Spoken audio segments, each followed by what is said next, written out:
Hello, everyone. My name is Ann Austin. I'm a professor of higher education at Michigan State University, and we're so pleased to have you here today. As you know, our focus today is on higher education, geopolitics, and sustainable development in Africa. And this webinar and this series is hosted by the Alliance for African Partnership and the African Studies Center at Michigan State University. And again, we're so pleased to have you with us today. We'll begin, just before I introduce our distinguished panelists, with a few housekeeping details. And so we'll move to a few of those items. As you know, I think, our session is scheduled today for 90 minutes, and we ask you, if you wouldn't mind, to please leave your microphones muted and only unmute at the time when we're having some discussion later in the session if you should have a question. We wanted to alert you also that French and Portuguese channels for interpretation are available, and that button is located at the bottom of your screen. Also, and quite important, if you have questions as we go along through our discussion, please type them in the Q&A chat, and then we will have a discussion, facilitated discussion later in the session, and those questions we will do our best to address. As we move forward then with our next slide, I think we have a few, we want to move now into the introductions of our distinguished panelists. As I introduce each panelist, our colleague will move along the slide so you'll be able to see their picture and a little bit of detail about them. I'd like to begin by introducing Professor Tawana Coupe, who is a visiting research scholar of higher education here at Michigan State University. And it's noteworthy also that he is the former Vice Chancellor of the University of Pretoria in South Africa. And you can see as you scan this some of his distinguished accomplishments, his strength, particularly in leadership issues within higher education. And we're very pleased to have Prof. Coupe visiting with us at Michigan State. Then I would like to introduce Prof. Amalia Wamuse. Prof. Wamuse is the Vice Rector for Academic Affairs at Eduardo Mondlane University in Mozambique.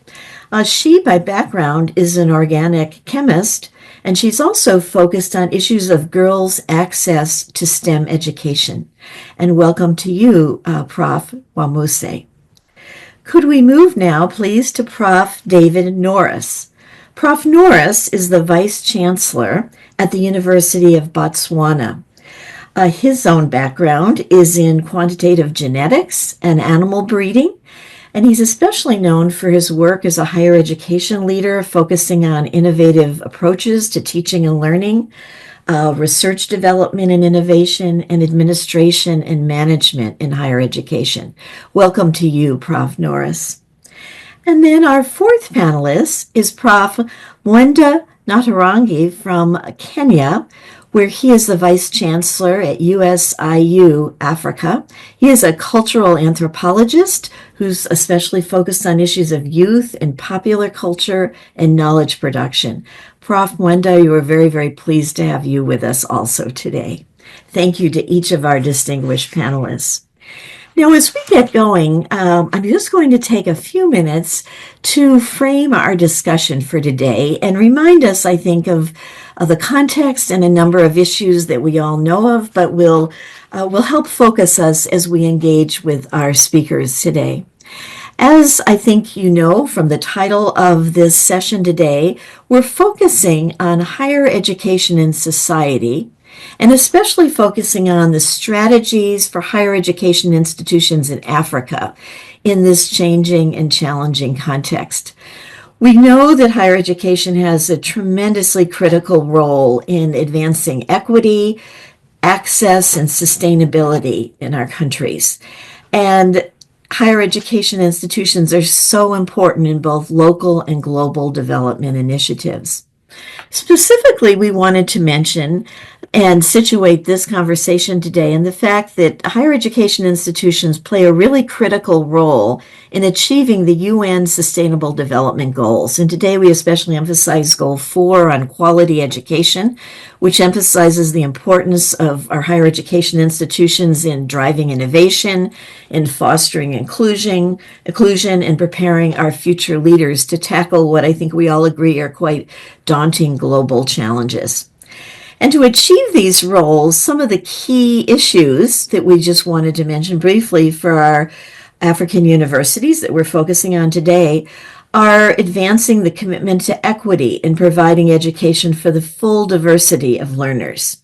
Also, their role in terms of addressing the importance of curricular and pedagogical approaches that address the needed skills development for our growing body of youth and meeting societal needs. Our universities are also striving to find ways to ensure that the research produced is transferable and is applicable to real world needs. And this relevance is very important to the work. So we have a good sense, I think, all of us on the call today, of the absolutely critical role of our higher education institutions in helping our populations, and especially our growing youth population, in meeting the changing needs of society. At the same time, we're meeting today, I think, with recognition that the context is changing, certainly in the U.S. and in the global context. We've all experienced the impact and the challenges posed by our experiences for a number of years with the pandemic. We know that AI is changing how we gather knowledge, how we teach about that knowledge, how we use it. And we know our workforce needs are changing across our countries. Particularly right now, I think we're all aware of the challenges in terms of the shifts in the geopolitical and policy landscape, particularly here in the U.S., and its implications around the world. We're aware that grants have been frozen or ended, particularly some of the U.S. aid work. We know that in some of our scientific organizations, there's been a dismissal of employees. There's been changes in websites in terms of the availability of databases and various pieces of information. There is a challenge to diversity, equity, and inclusion programs, and quite a lot of concern right now about the research infrastructure and the financial support for the research infrastructure. These changes that are occurring in the geopolitical environment, we recognize have important implications around the world. And today, of course, we're focusing especially on our African universities. Some of these implications, and I think we'll probably get into them as we talk together today, are the impact of these changes on research, on health discoveries, on healthcare application and services. There are implications financially for jobs that may be ending or changing. There are concerns about diminishing of research collaborations across our institutions, and concerns about ongoing capacity development projects. I think there's also concerns as we look at faculty and student exchanges and what some of the implications of the geopolitical policy landscape changes may be for those exchanges. So overall, I think all of us know that we're working right now in a situation of considerable uncertainty. And together we are trying to think through how do we navigate this challenging period, and how do we navigate it, especially in terms of the important goals and priorities and commitments of our universities. So today, as we talk together and focus on African universities, we're going to be looking at a few big issues. We're going to be looking at how do our universities, particularly our African universities, best fulfill their missions and collaborate for these purposes of producing and promoting knowledge, of engaging in transformative research, advancing policy development, fostering sustainable development, and overall advancing the 2030 Agenda for Sustainable Development. How do we best do that in a somewhat uncertain and challenging environment? And then particularly we're interested in what are the actionable strategies. So we will talk about the general context and the implications, but we want to be sure today we get to the actionable strategies that universities might use to remain resilient and remain effective in the face of uncertainty. So I hope this reminds us, I think all of us know the environment, the challenges we're in, but reminds us also of the compelling and uplifting goals and priorities we have as leaders in higher education. And I know all of us are sustained as we move forward by those goals. What we want to turn to now is our panelists and our discussion, and this will be organized in three ways. We have three questions. The first will have to do with the impact on our universities, particularly African universities, in this shifting political and geopolitical environment. The second we'll step back and we'll ask a little bit about the roles and responsibilities of universities, particularly in terms of economic and social development and societal improvement. And then third, we'll focus on recommendations for actionable strategies. And again, I'd like to welcome our very distinguished panelists. We're so pleased you're here. We've asked the panelists to respond to particular questions, and I'm going to begin with the first one. And we've also asked the panelists to each keep their responses within about 5 minutes. And I do want to say if I find that the conversation is getting very lively and we're going past our 5 minutes, with respect, I'll remind the panelists just so we can make sure we hear from everyone. So please understand if I need to do a respectful intervention and move us along. So we'll begin with question one. And our first question is focused on this. What have been the immediate impacts on your universities of the shifting political dynamics and decisions in the U.S.? And to speak to this question, we've particularly asked Prof. Wenda to offer some thoughts, and then Prof. Wamuse. And if it would be all right, we'll begin with Prof. Wenda with some of your thoughts about the immediate impacts on this shifting environment. Over to you, please, Prof. Wenda. Thank you so much, Dr. Austin, for this opportunity, and good afternoon, good morning, wherever you are.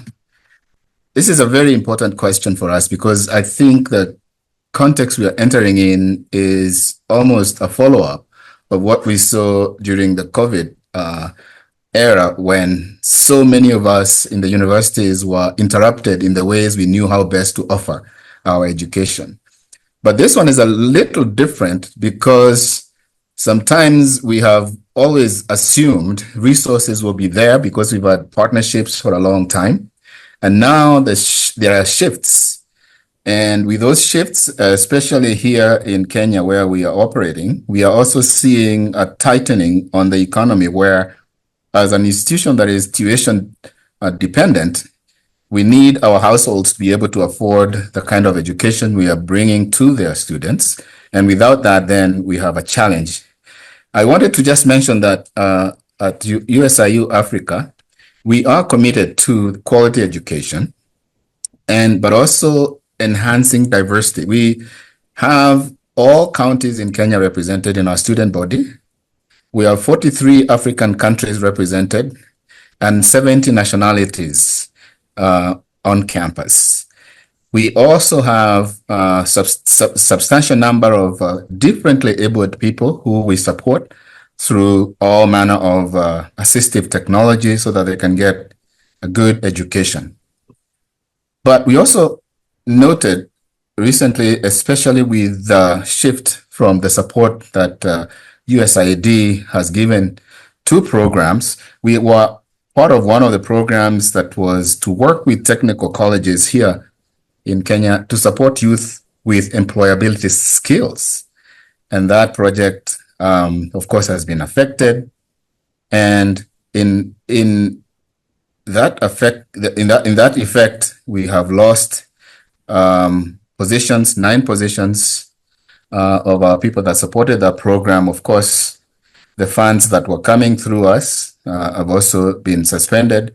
So we have that to be reminded of how important it is to stay highly connected to many other places. We have to diversify the ways we're doing our work. We are again reminded of how interconnected we are in this era, where something happening in one corner of the world affects somewhere far away from it.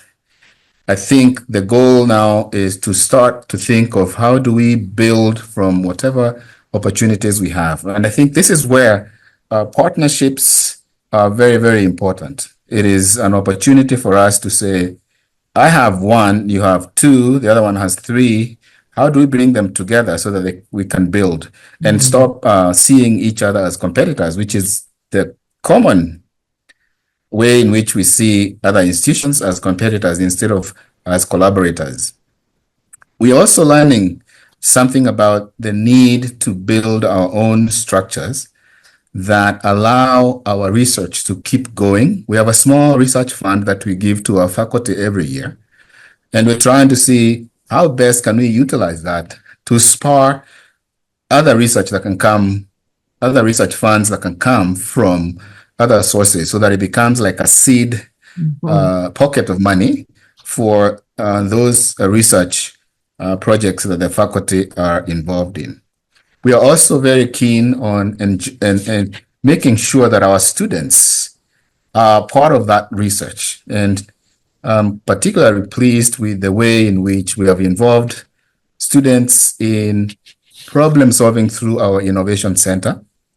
And that one, we have a budget for the innovation center that allows students to come with ideas. Some ideas are coming from community members, from faculty, from partnerships that we have with different agencies, and they then develop responses to any socio-economic challenges that come by.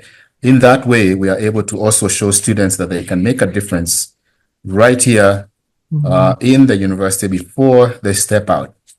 We are also seeing that there is a lot of material that we can study. Despite these socio-political changes in the world, we are seeing that also as subject matter for our students in international relations, for our students in sociology, for our students in business.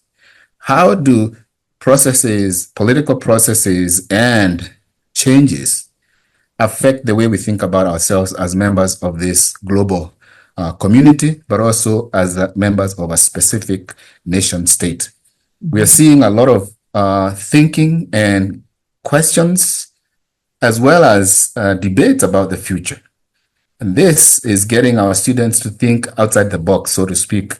What happens if you can't travel? And you have all this interest in traveling. What happens when your market changes because of the tariffs that may be imposed? And that becomes a case study for students to think in business. How do you do business plans?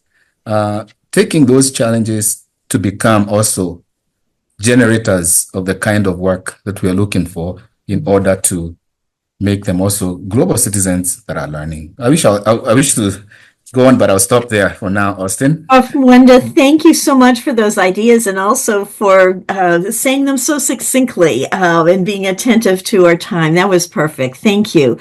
I'd like to move now with the same question about the impacts on your universities to Prof. Mwawuse. Thank you very much, Professor Austin. Good morning and good afternoon. Good morning to you. Thank you.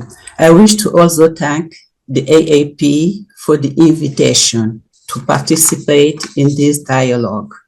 Allow me to first start by sharing some facts about Edward Mondlane University very quickly.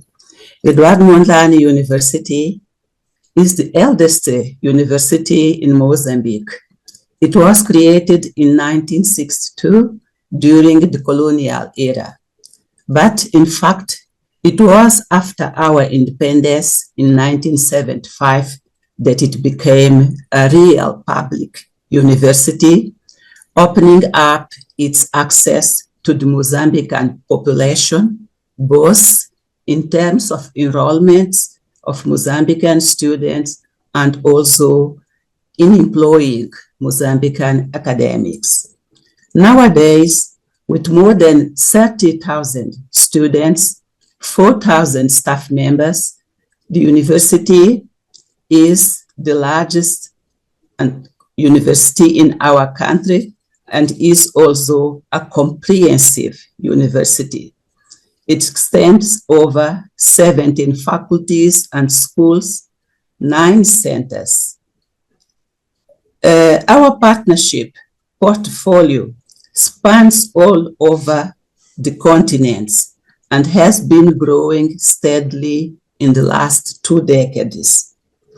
Regarding the partnership with the US, it is important to say that Edward Mondlane University has had continuous cooperation with the government of the United States, formally since 1975, when the US Embassy was opened in Maputo.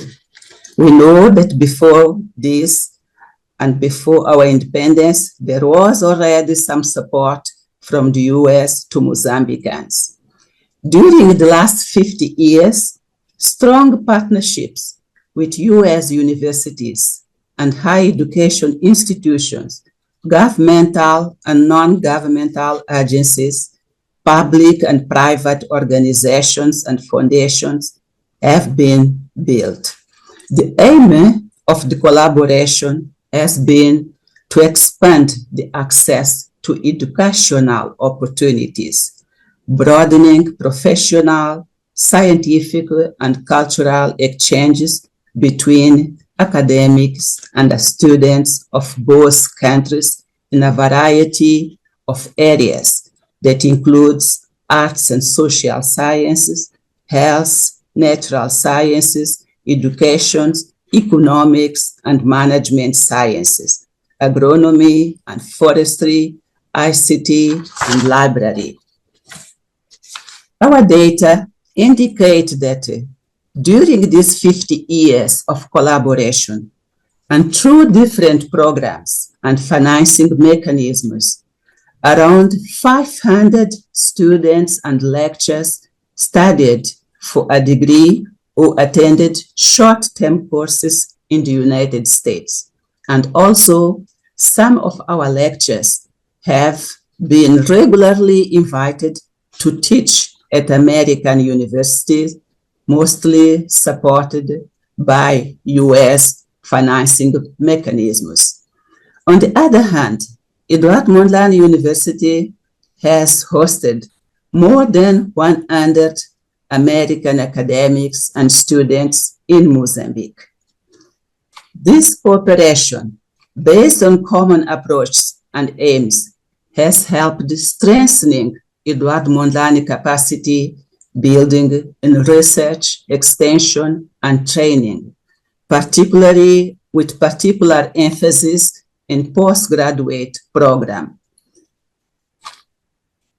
I would like to share the most recent product of the collaboration with the US universities.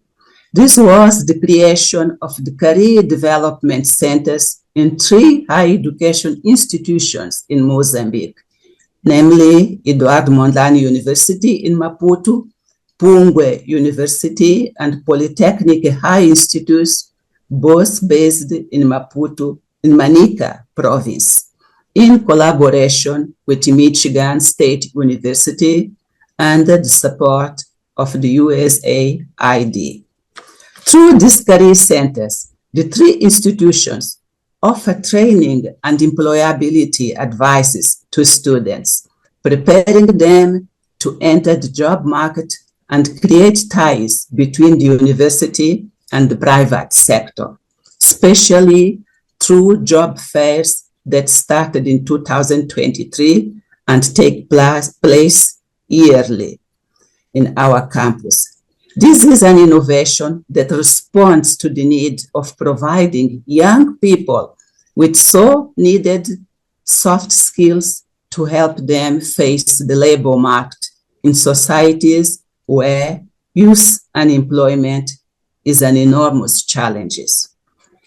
The immediate impacts of the changing geopolitical dynamics are the suspension of existing awards and grant termination. That implies termination of the implementation of the activities. This will affect the capacity building of our institution, but will also affect the academic collaboration and students' mobility between the US and Mozambique.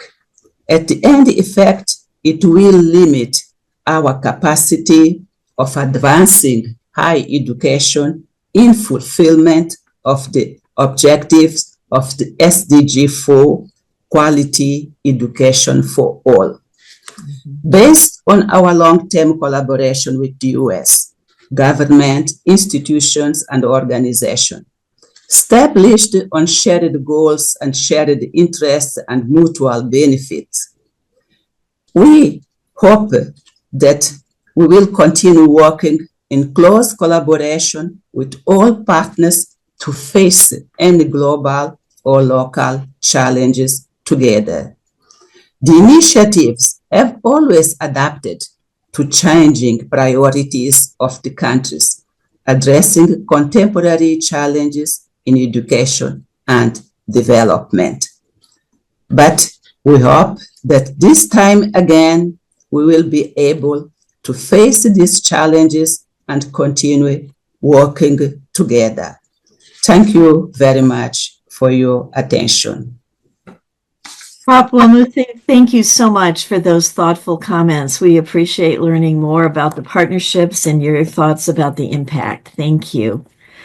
So this has gotten us started to name some of the impacts of this changing environment on the universities that are represented here and other universities across the continent. We'd like to, at this point, move to our second question. And our second question, I think we're stepping back a little bit and thinking about the roles and responsibilities of universities. So with this second question, we want to acknowledge that indeed a new environment appears to be unfolding with these shifting geopolitical situations with demographic shifts and other opportunities and challenges in the various countries involved.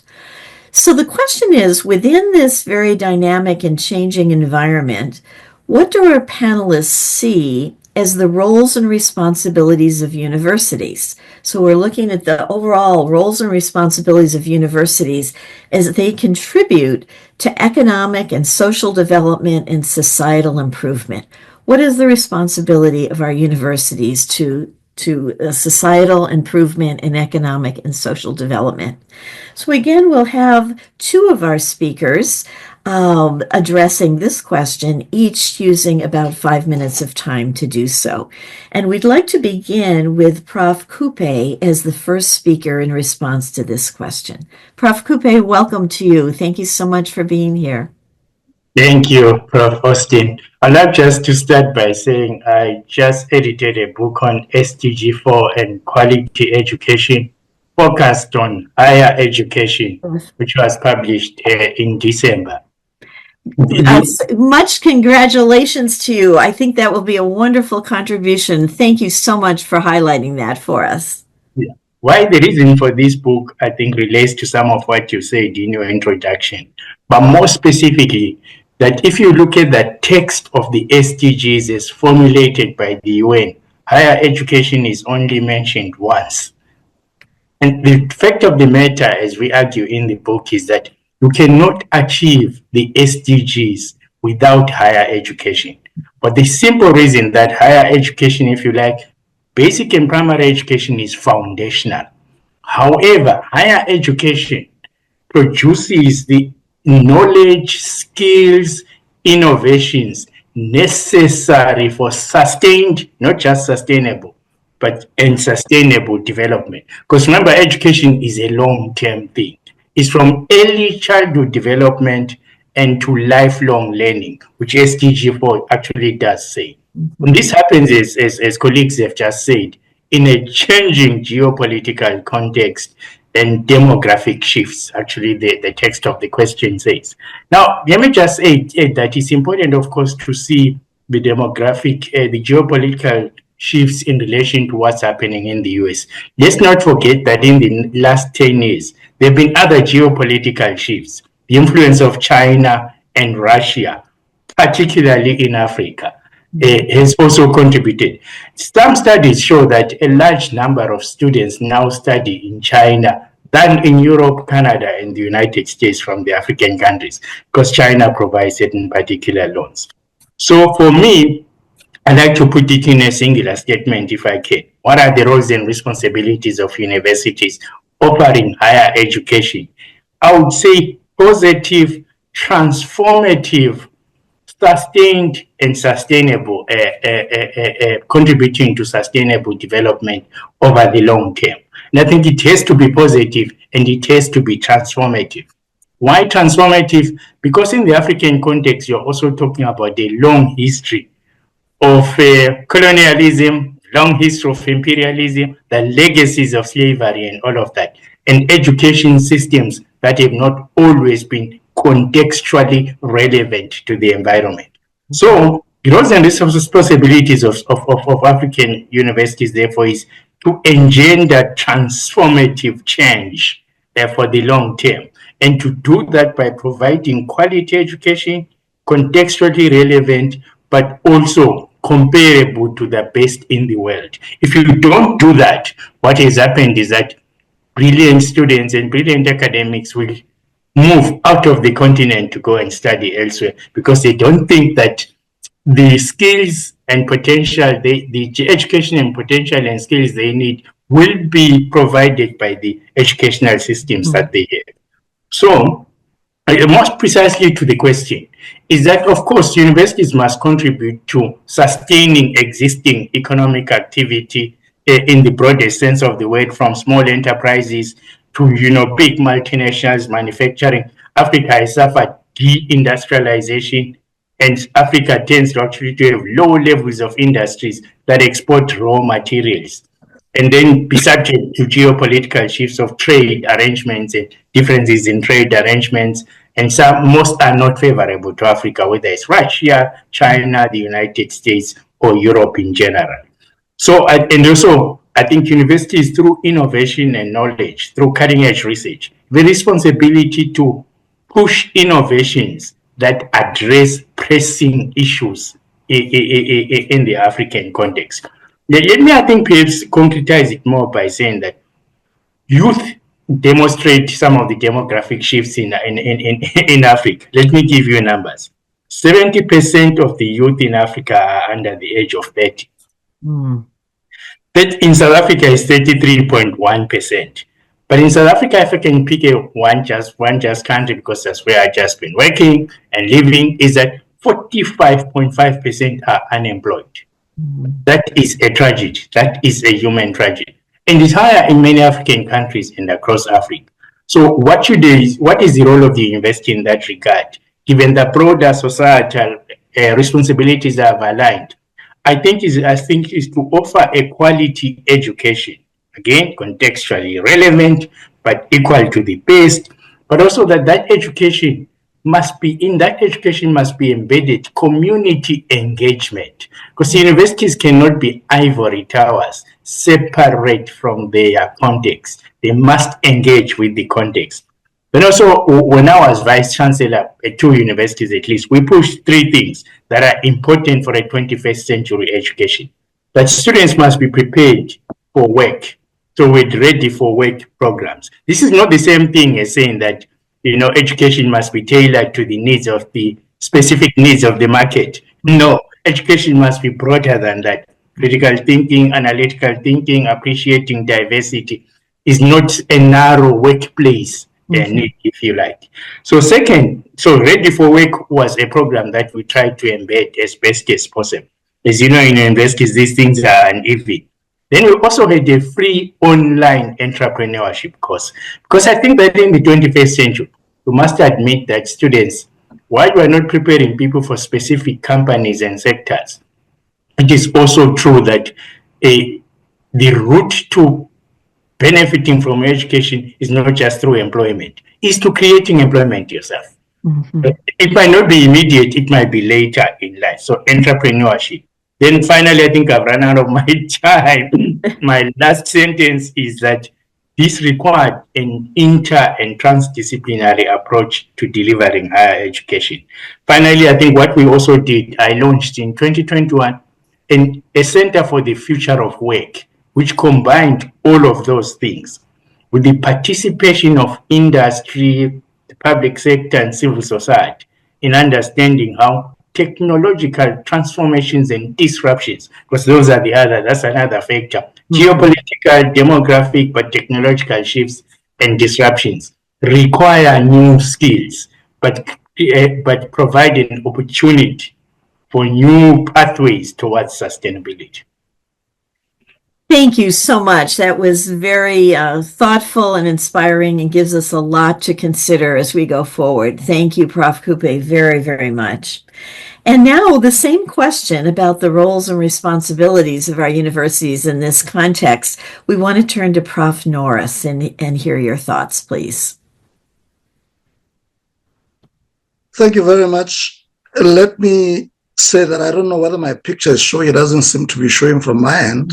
It doesn't seem to be. I don't know whether we have anyone who could help you with the technical part. Any advice on that? Yeah, because I tried it earlier. I didn't see my face, but it says it should be on. But anyway, let me continue while I'm still trying to fiddle with it. Very good. We'll listen carefully, and thank you so much for being here. Thank you very much.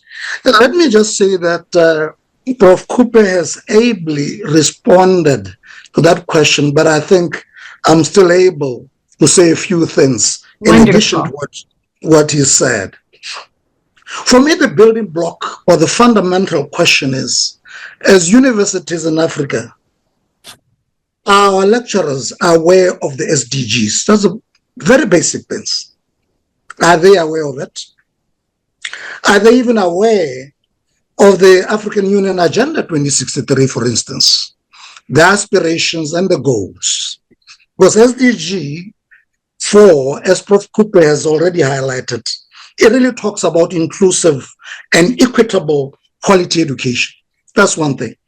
And then when you go bring it closer home, the African Union Agenda 2063 talks about a prosperous Africa based on inclusive growth and sustainable development.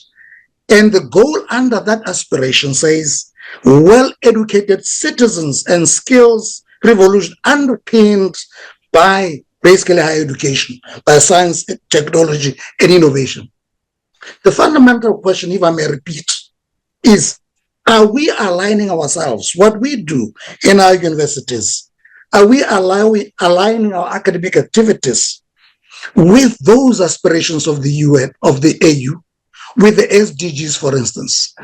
When I move around, the reality that's a dawn on me, which is also very sad, is that we find that most of our academics and scholars are actually not very aware of the Africa Agenda 2063, of these aspirations, or even SDGs. So if we don't deliberately make sure that we are aware, and all these things are actually in what we do, they're embedded in everything that we do as universities, will never be effective institutions of higher learning. Because if we don't do that, even our relevance, let me even bring it even closer. In African countries, we have what we call national development plans. Do we even align ourselves with those national development plans? Because if we don't, it means whatever we do, maybe even in terms of research, these are things that we imagine within the confines of our offices, because it means we don't know the world out there. And therefore, the thing that we do is not solving anybody's problem. The beautiful thing is we are now realizing that it is time to change. It is time to transform as universities. And if I may just go back a little bit and touch on what you mentioned in your introductory remarks, which are these shifts and so forth. To me, they're not all bad. Actually, they should be a stimulant for us to be agile in the way we do things, agile in changing with the environment that changes, agile in our transformation. Agility is what is really a weakness in most of our universities. We don't move quickly with the times, and sometimes we don't even understand the world outside our classrooms, outside our universities. We need to understand the world. We need to understand trends. We need to know what are the national development plans, what are the SDGs, what are these AU aspirations and so forth. That's fundamentally important. And where do we place ourselves? Economies nowadays, we talk about the fact that economies are driven by knowledge. If that is the case, which is the case, who are the knowledge creators? They are primarily universities. So if we are not spearheading these things, if we are not creating this knowledge that can facilitate and grow the economy, then we are not worthy of our existence. So it's very, very important that we transform in that manner. But it's also fundamentally important that we have ecosystems. One of the things that we've not done well, and where they are not very effective, is our collaboration, this triple helix collaboration between institutions of higher learning, communities, government, and so forth. That ecosystem is very weak. We don't talk to each other. If we are going to solve problems, societal problems, that partnership network becomes fundamentally important. The other thing, if I may just move very quickly, is how do we even do our research? Are we involved in the whole value chain of research and innovation? Most of the time, we just end up at either what you call maybe applied research. We don't go through the whole value chain of prototype development or working with industry all the way to commercialization. Let me give an example, which I think it's important that I share this one. As you know, the economy is primarily based on diamond revenue. In 2021, the value of polished diamonds, for India, which does not have diamonds, they made $1.56 billion. USA, $14.37 billion. Hong Kong, $13 billion. Belgium, $8 billion. Israel, $7 billion. And Botswana, where most of these diamonds come from, only made $0.85 billion. This should be of great concern. To say, if you are not going to be involved in the whole value chain, if you don't add value to some of these things, you are going to end up in a situation that Botswana is finding itself. And this is not only in Africa, I mean in Botswana, but in most developing countries. So as higher education, how are we helping our countries to be involved in value addition, for instance? I can say this, which is an indictment on my university. Having had diamonds for such a long time in Botswana, we didn't even have a school of, let's say, for instance, polishing diamonds, a degree program in that. These are really some of the things that we really need to be moving now and saying, how do we transform? Transformation has become really vital and it's urgent. I don't know how much time I'm making, but maybe I'll have a follow-up. You indeed will have a little bit more time to develop these excellent thoughts. Prof. Norris, thank you so much for your thoughts on this question. And you can pick up a few of these points in a few moments also. Thank you so much. Thank you. I'm going to move us then to our third and last question, and each of our speakers will have 5 minutes to respond. So each speaker can elaborate further on some of their thoughts. This last question that we'd like to move to has to do with strategies and actions. We're looking, and I think we've already started to get into this. What do you recommend in terms of specific strategies and actionable steps for higher education to consider as you think about how higher education can serve the needs of your countries? And we're asking if you each could name one or two such strategies and actions that you think are particularly important for higher education institutions to consider. And as some of you have already bringing up, you might wish to talk about collaborations or partnerships or professional development, work with communities. But if you could each name one or two really important actionable strategies for your universities to take in the context that we've been talking about. What we'd like to do is hear from each speaker, up to 5 minutes each, and that will allow us to have some nice time for question and answers. So we'll keep an eye on the time, but we're most eager to hear your thoughts about actionable strategies and step forward. And we will begin this part of the conversation. We'll mix it up a little bit in order, and we'll turn to Prof. Coupe to begin, please. Thank you, Prof. Austin. I think I'll just cut to the chase and choose the one strategy that I think is important because I think it's all encompassing. Partnerships and collaborations are key. For the simple reason, as I said earlier, that the problem with universities is that they are often perceived and often act as ivory towers separated from each other. I think one of my colleagues did also, Prof. Mwenda, did mention also destructive competition between the universities when really there isn't space for such. I would dare say there isn't actually space for competition. There should be only space for partnerships and collaborations. So my next book is exactly on this question of partnerships, which is that's why I'm here at MSU, which is to talk about mutually beneficial and equal partnerships.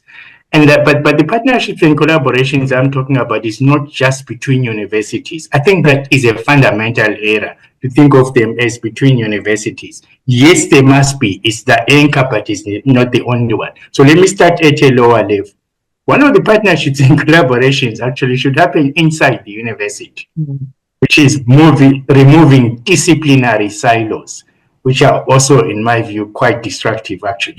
And are not, because disciplinary knowledge is foundational, but it is not adequate to address the more complex, changing societal dynamics that we are talking about here.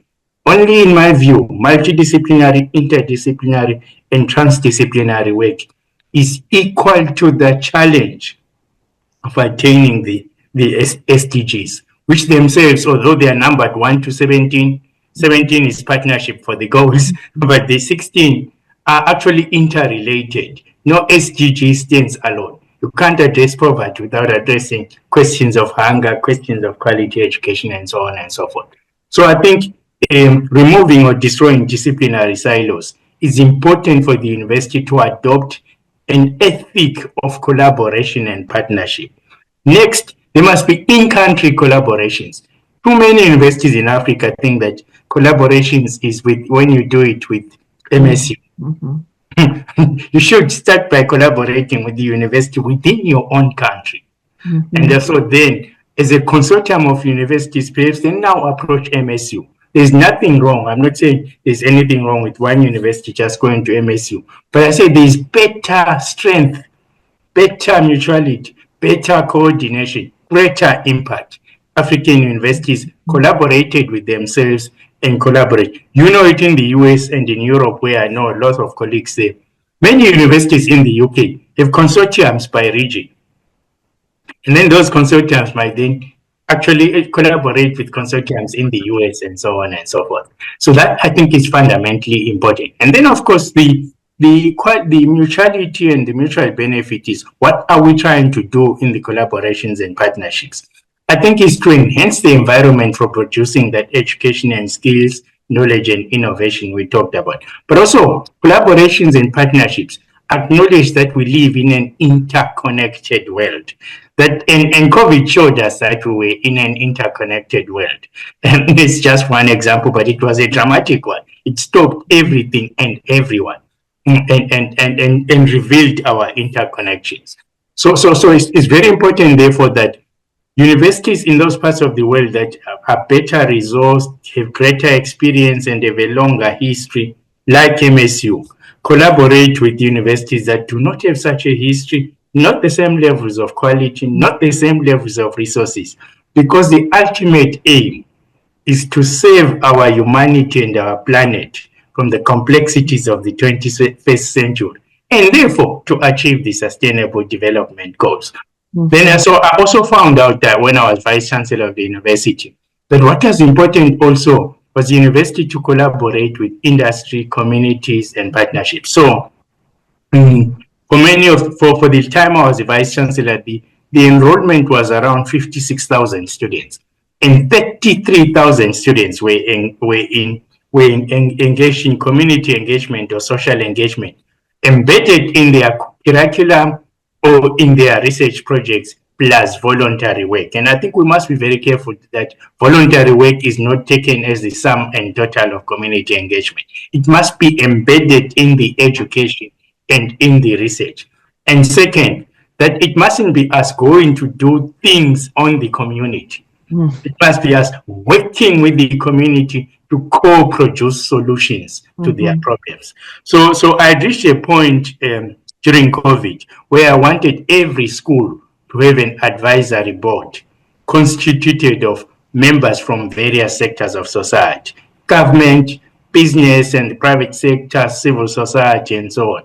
Because it will be important to create this dialogic communication between the university, which should be a university in society, not a university apart from society. So that's why I think collaborations and partnerships do something.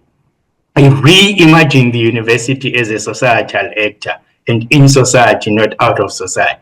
They actually, in a sense, address the question of communities and society feeling that universities are not actually helpful, and then not defending the universities when they are under attack. Because our ultimate line of defense is not just our knowledge, is communities appreciating what we do and telling politicians to push back and not touch the universities because they are an agent of transformation in society and deliver, if you like, the kinds of things that society want: access to education, equity for those who are not able to afford it, and also platforms for diversity, equity, and inclusion, if I might dare say, and also, in essence, educating the next generation and addressing the challenges of the 21st century and future centuries. I think I've run out of time. Yeah, perfect. Prof. Coupe, thank you so much for those inspiring and specific suggestions. We appreciate that. Now we'd like to turn to Prof. Wamuse, please, for your thoughts.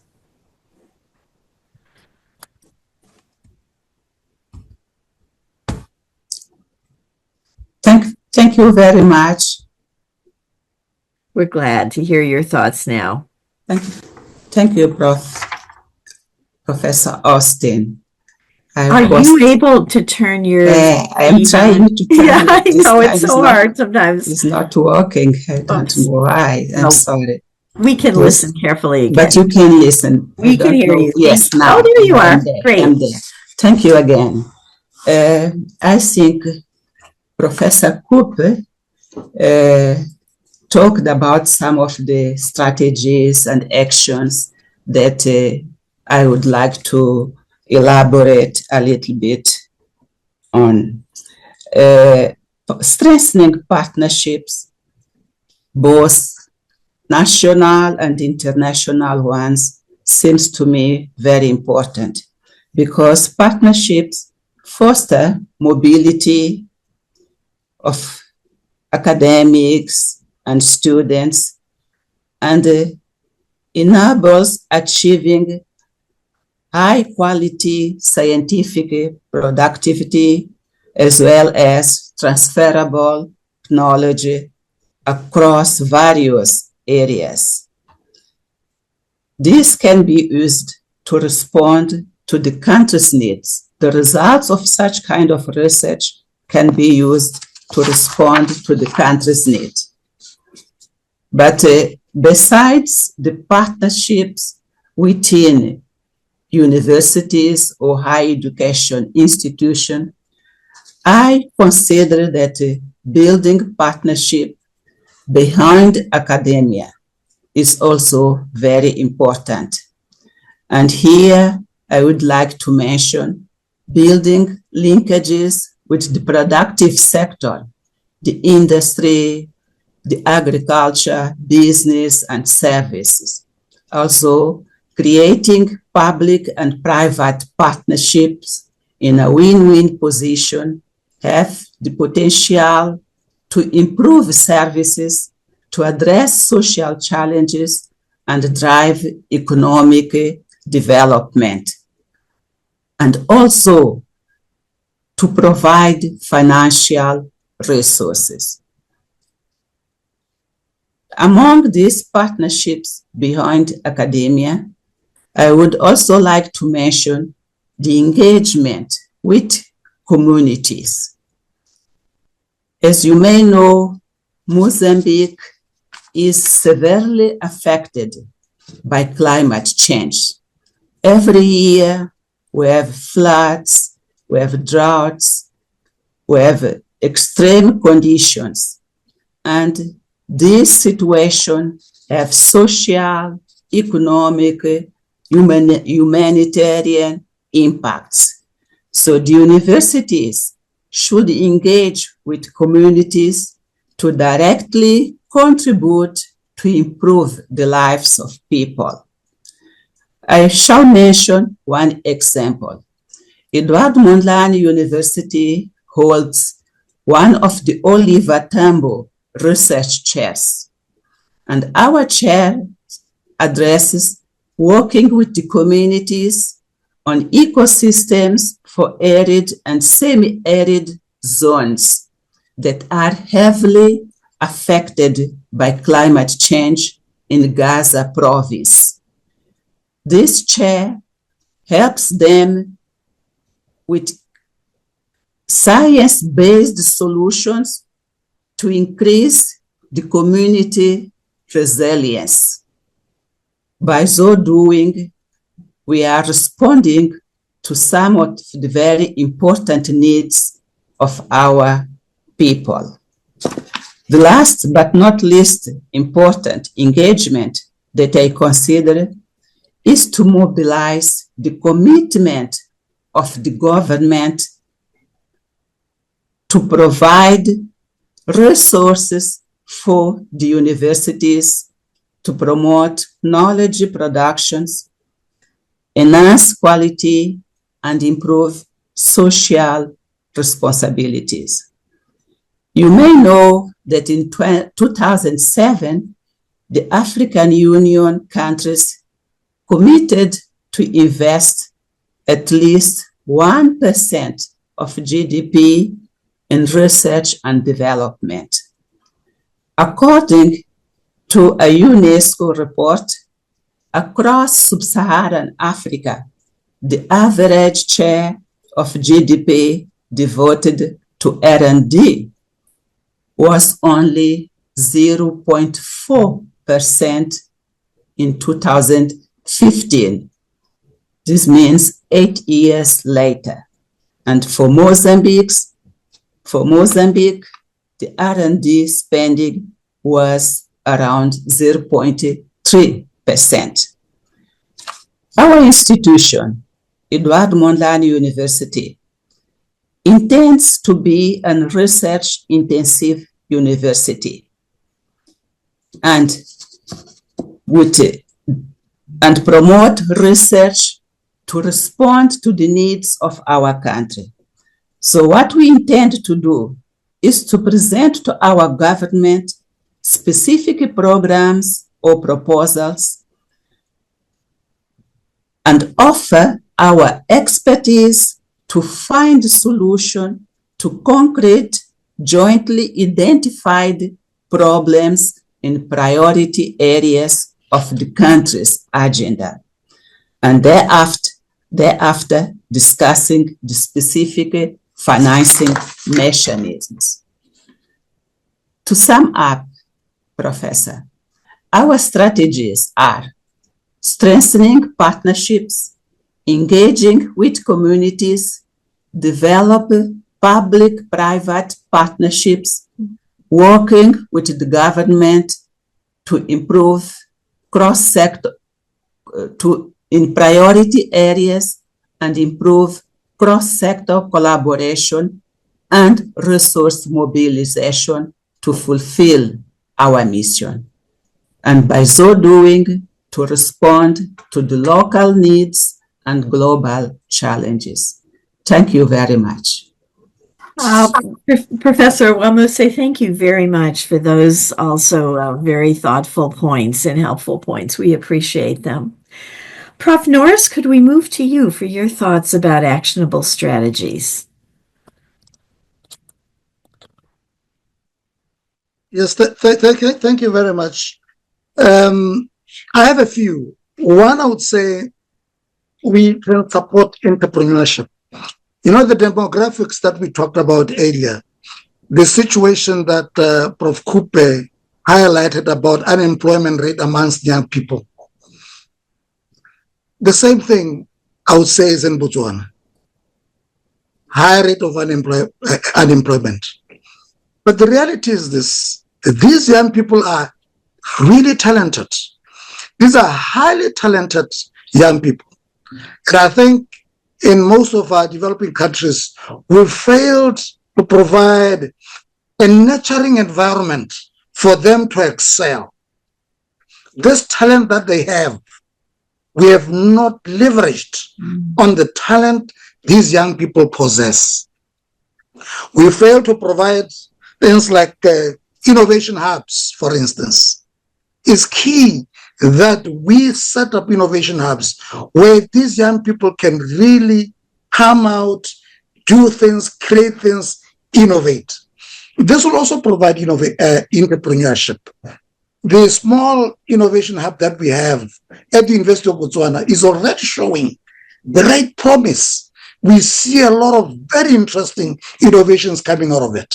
And we're very excited at the University of Botswana that recently we approached UNDP and they gave us over $1 million to strengthen and expand the innovation hub. This is very, very exciting. The other thing that I would say, which I've mentioned, is a missing link and a strategy that we must pursue, is that there has to be continuous interaction amongst ourselves as universities, the state at both national and local levels, the society, industry, and so that it must be a continuous interaction, not a once-off interaction. That loop, it should be a loop of interaction where we speak together at all times. And the other thing is transformation. Where are we as universities in Africa? You know, there has been two academic revolutions.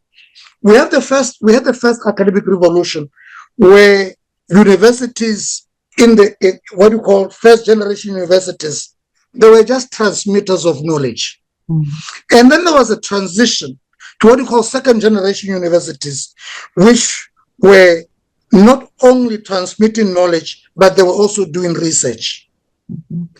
We have third generation universities, which is really the second academic revolution, which led to what you call third generation university, which is education, research, and utilization of knowledge. That also includes creation of added value. And the output thereof, you have professionals, you have scientists, and you have entrepreneurs. So we have not transformed. Most of the universities in the African context have not transformed. We are now even talking of fourth generation universities. Some of our universities are still stuck as first generation universities. Yes, there's been a movement to second generation universities in some universities, particularly in South Africa, maybe even in Egypt and others. You now have third generation universities, but most of our universities must move They really must move from being first generation universities to at least third generation universities, because some are already fourth generation universities. So for me, that transformation is vitally important for us to have relevance and impact in society. Thank you very much. Prof. Norris, thank you very much for those ideas. Very stimulating. We appreciate them very much. And we'll wrap up these statements before we move into our discussion with Prof. Mwenda. Your thoughts on actionable strategies? Thank you. Thank you. I just want to give you just one. And this is also related to partnerships, but at the level where I think we can involve more students. And here I'm thinking of having seminar-like interactions between students in different universities, given the same problem, and then they tackle it. Maybe meet once a month or twice a month virtually in order to bring together students from different probably continents and allow them to solve the same problem and share it. Because I think that way we prepare students for the world they are in today and realize that there are so many ways of attacking a challenge, a problem, and bringing their own resources to that and solve it better. That way we can also share the knowledge that is coming from different contexts, which is critical, as Dr. Cooper said, to solving big complex problems that are not founded in one discipline. Thank you. Prof. Mwenda, because we have just a few more minutes in your section here, could I just ask a follow-up question of you, and then we'll be moving into a broader discussion. Do you have an example, or could you say this is an intriguing idea about the interaction, collaboration between students across universities? Do you have a particular example in mind that you could share with us? I would say I've seen it with students in different debate teams. When you bring students from different universities and they form one team, and they are given a topic.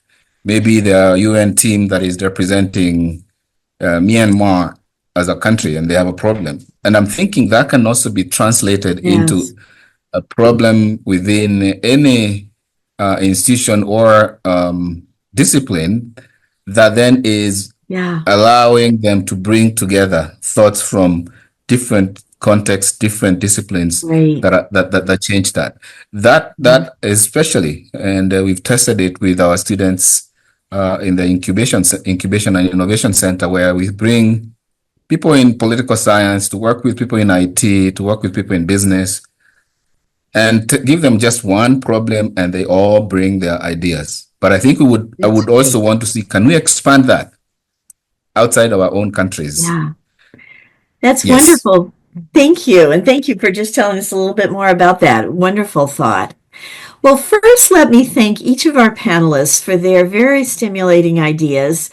I also appreciate how responsive each set of comments was to the questions that we had outlined, and the way in which everyone worked together so well to make sure that we could hear from everyone, but also still have some time to hear from the audience also. So special thanks to each of the speakers. This is a distinguished group of colleagues, and I think we could see the quality and depth of the thinking that you've brought to the conversation.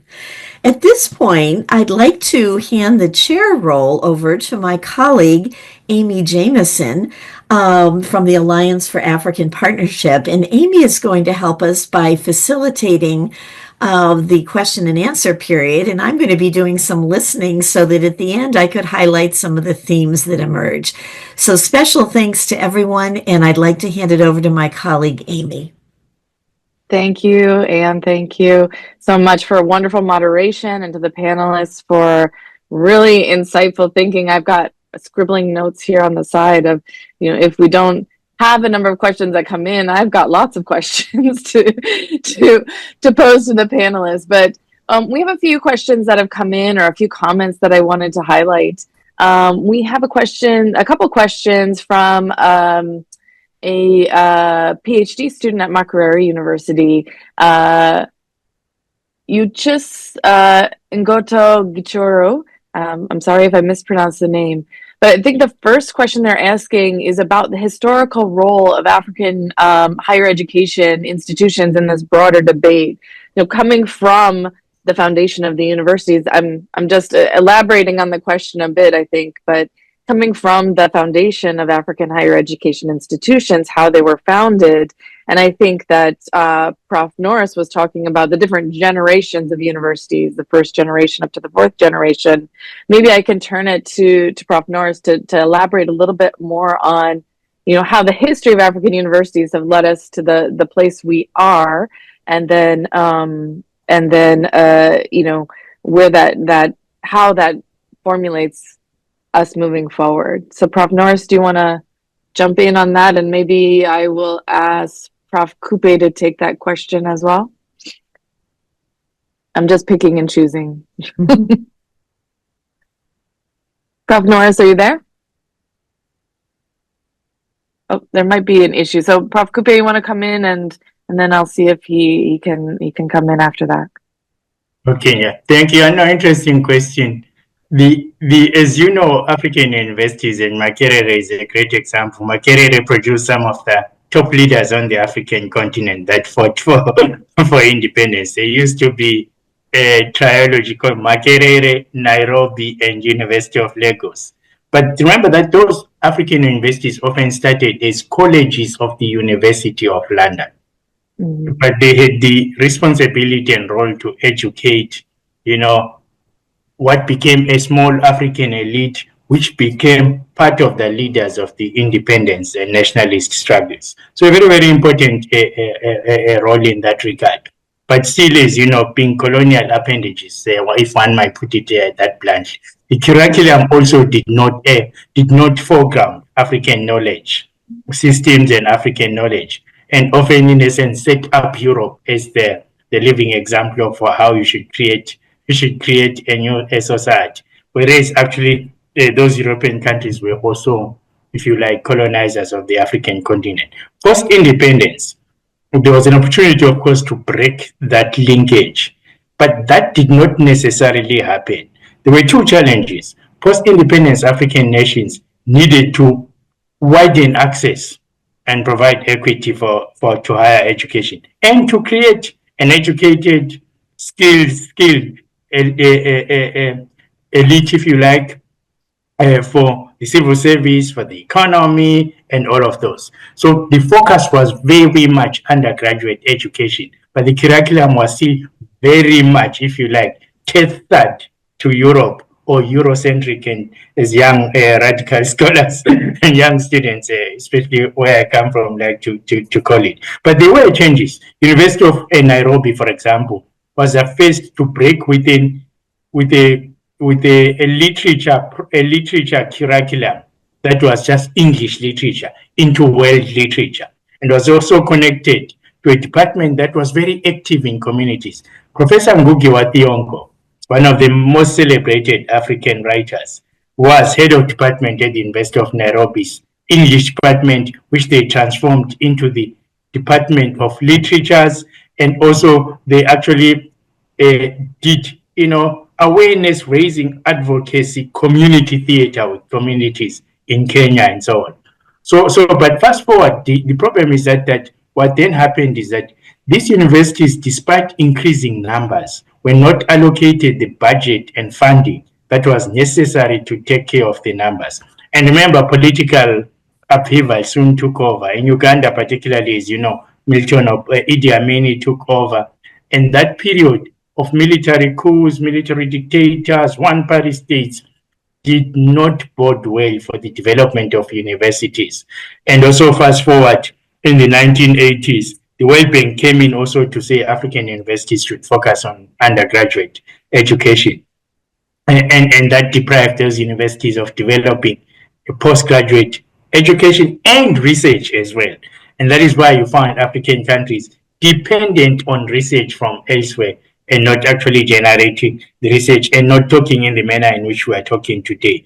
Fast forward into the 2000s, African universities are now, as a Professor Wamose was saying, aspiring to be research-intensive universities. increasing graduate studies, trying to ensure their academics have a PhD. As we sit now, only 35% of academics in public universities in Africa have a PhD. Even in South Africa, which might seem to be more developed, whatever that means, only 48% have actually a PhD. So promoting postgraduate studies, promoting research and not consulting for NGOs, and producing research that is contextually relevant in partnership and collaboration with others remains a challenge to address the sustainable development and also to anchor a genuine independence for African nations. Thanks, Prof. Kupe. That was like a fast history of higher ed in Africa. So thank you so much for that. Very succinct. Prof. Norris, coming back to you, are you back with us? Yes, I'm back. Thank you very much. The fundamental, I think that Prof. Kupe has already touched on that. The major reason for the establishment of the universities during the colonial era was really to have people who can work for the colonial administrators, and also just to maybe have train some people who local workforce. It was just that. So the interests per se were not really to serve the country in its development, but to serve the colonial powers. That's the historical background, which has already been really well articulated by Prof. Kupe.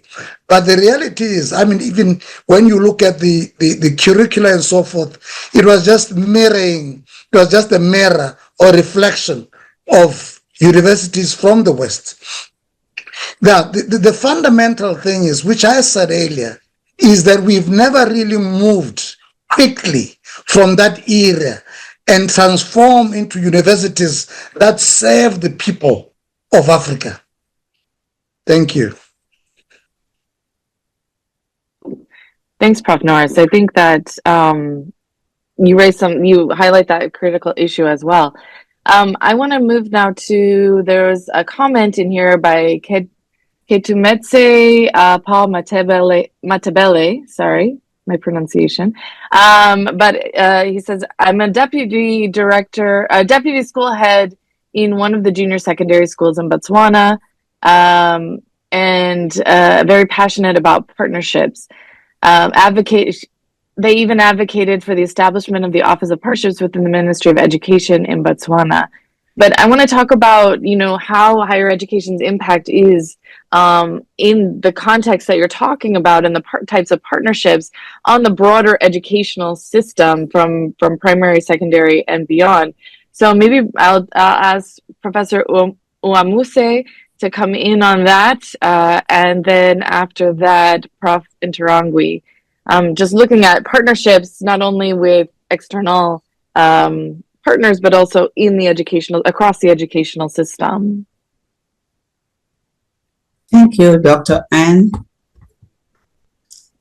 Let me try again. Yes, I'm there. Thank you so much.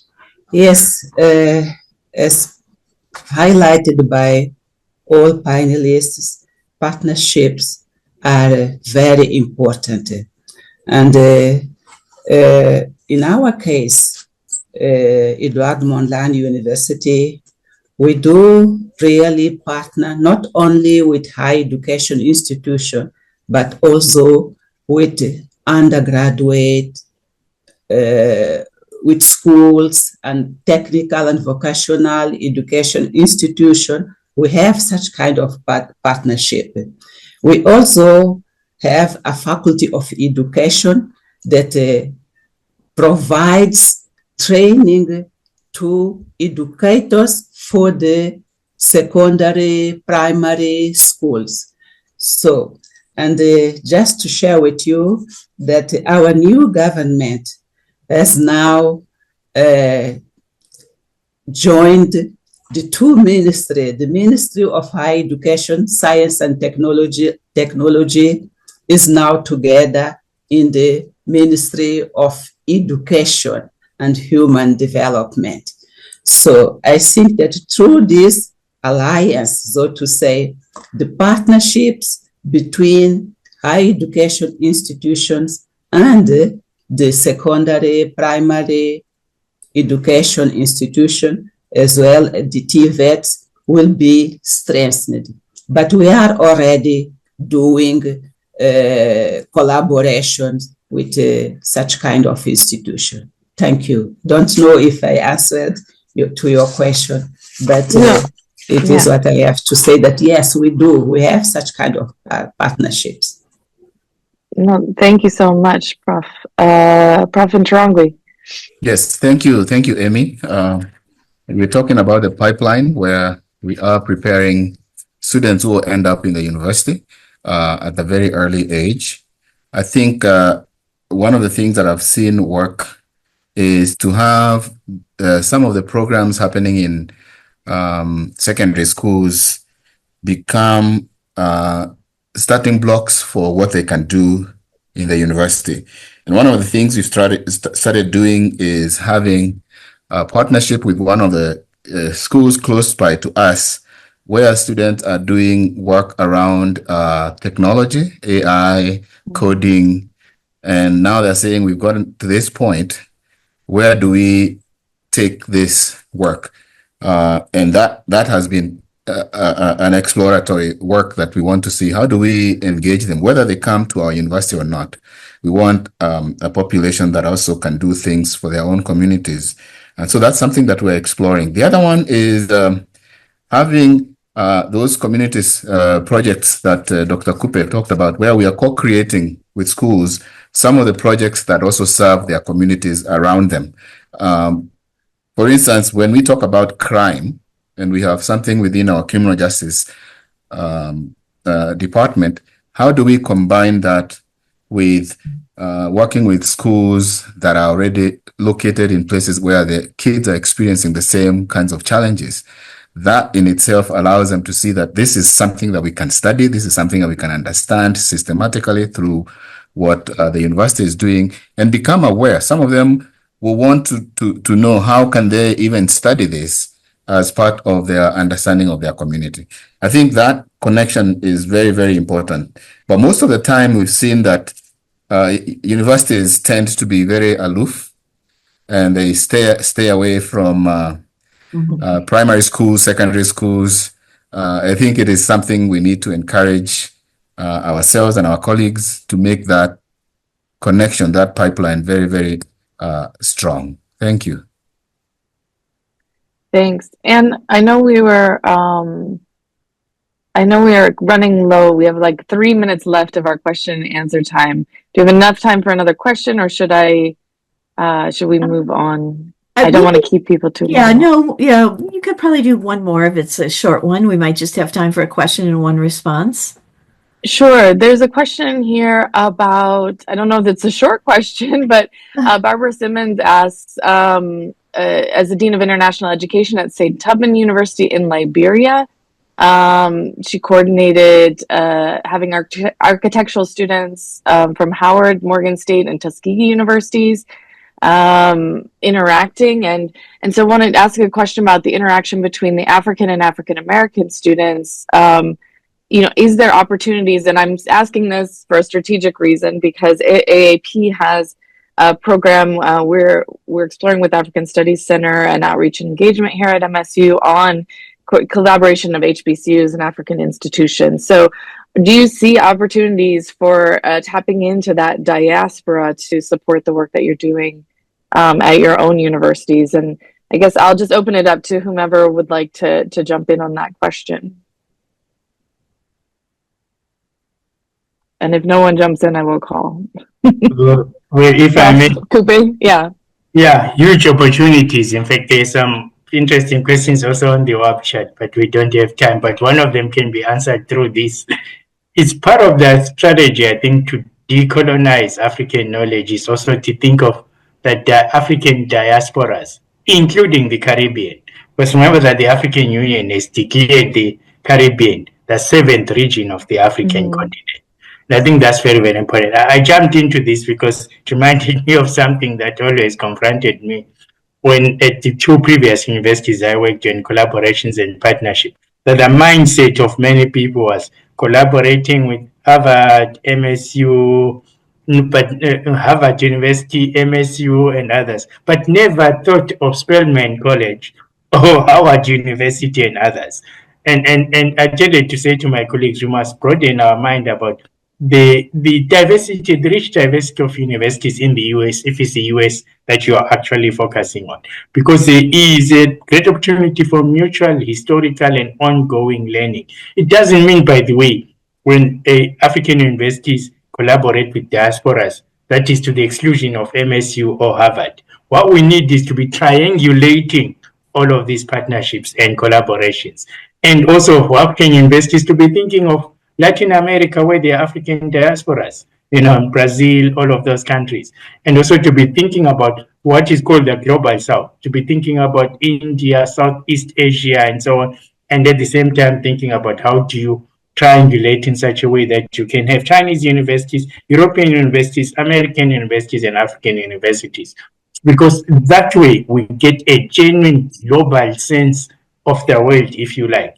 And addresses a key issue in this conversation today, the contributing knowledge to the geopolitical shifts so they go in the right kinds of directions.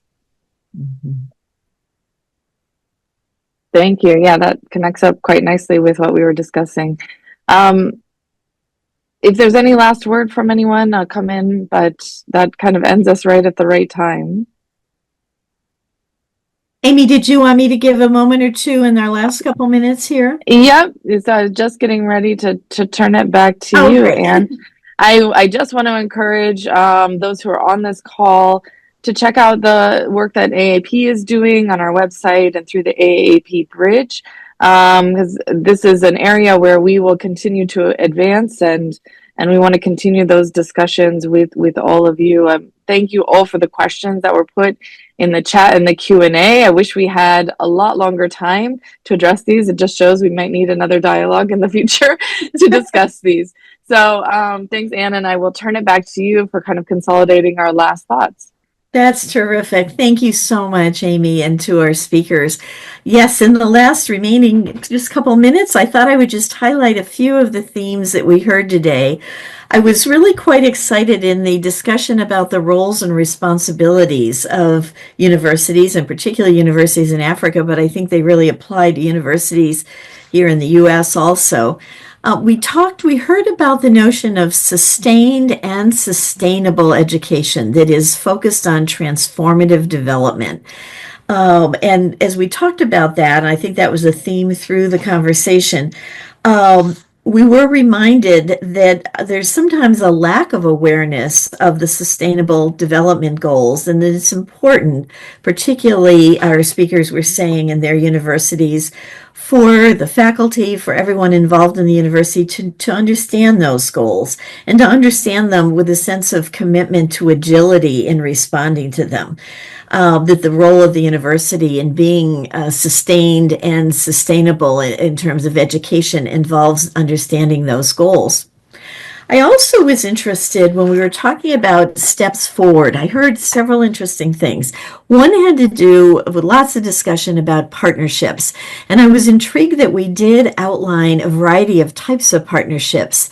Those within the university and the notion of removing some of the disciplinary barriers and thinking more about transdisciplinary, interdisciplinary work. We talked about within country collaborations and how important they are across higher ed institutions.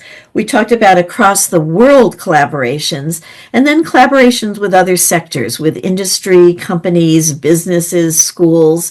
That array of partnerships, I think, reminds us of this great many choices for collaborations. Another actionable step had to do with innovation hubs, particularly around the challenge and the need for attention to youth, the unemployment issues, and the importance of helping our youth see their futures and understand entrepreneurial options. And then finally, I was intrigued by some of the principles for collaboration that emerged. One of what I would call a principle or a guiding theme is the notion of embedding our partnerships in communities, seeing our universities not doing things to the society or the community, but with and in the context of our societies and our communities. Secondly, we heard a theme of partnerships that would really engage with real problems. And one example given was with climate change. And then third and finally, we heard the notion of an ongoing loop of interaction with our universities, with government agencies, with other sectors, with schools, and that ongoing interaction that would indeed enable the agility that we had heard about and the responsiveness and the future visioning. So those are just a few of the themes that I heard us talking about. As we conclude, I wanted to give some particular thanks to our distinguished speakers, Professor Coupe, Prof. Wamuse, Prof. Norris, and Prof. Mwenda. We really appreciate the good thinking that you brought to this conversation. I want to thank my colleague, Dr. Jameson, for her facilitation of some of our conversation. And we want to thank all of our colleagues in the Alliance for African Partnerships, the leadership, and also our interpreters and our technical support colleagues who are here. Thank you, everyone. We go forward with good ideas. Amy, back to you for any final comments that you might want to make. I think we can see the recording and where it will be available. Thank you to all. We're very, very grateful. Have a wonderful Thank you very much. Thank you. It was great to Appreciate have it. you.